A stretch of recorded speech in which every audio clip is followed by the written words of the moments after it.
నిన్న మొన్న సామాజిక మాధ్యమం మీ గురించి ఒక వార్త వచ్చింది. అది అడిగిన తర్వాత మా మీద కార్యాచరణ మీ గన్మెన్లు పెట్టియడం, కెమెరాలు వల్లగొట్టడం అటువంటి అయితే ఉండవు కదా.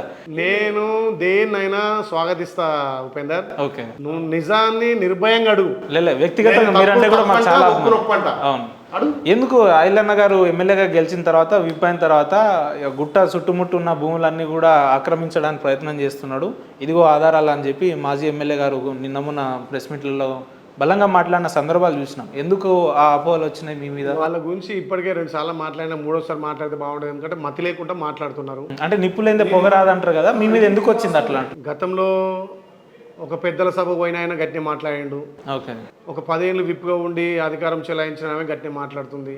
నేనేమంటే మీ విమర్శ 10 మంది స్వాగతించాలి. ఈ రోజు వరకు కూడా మీ సిగ్నల్ స్టూడియో ద్వారా నేను సవాల్ విసురుతున్నా.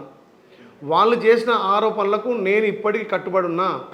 దాంట్లో పై సంబంధం మీరు ఇప్పుడు కనుక నిరూపించగలిగితే నేను రేపు నా రాజీనామాకు సిద్ధము.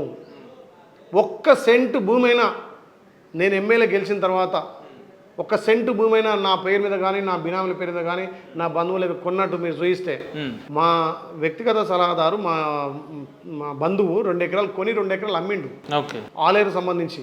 అది మా కమ్యూనిటీ వాళ్ళది కొని అమ్ముకున్నాడు. 18 ఏళ్ళ కింద వాళ్ళు కొన్నారు. 2 ఎకరాలు కొనమ్మితే ఇగో ఐలే బినామీ కొన్నామని చెప్పారు. అంటే వాళ్ళు మతి కోల్పోయి, అధికారం కోల్పోయి పిచ్చికి మాట్లాడుతున్నారు.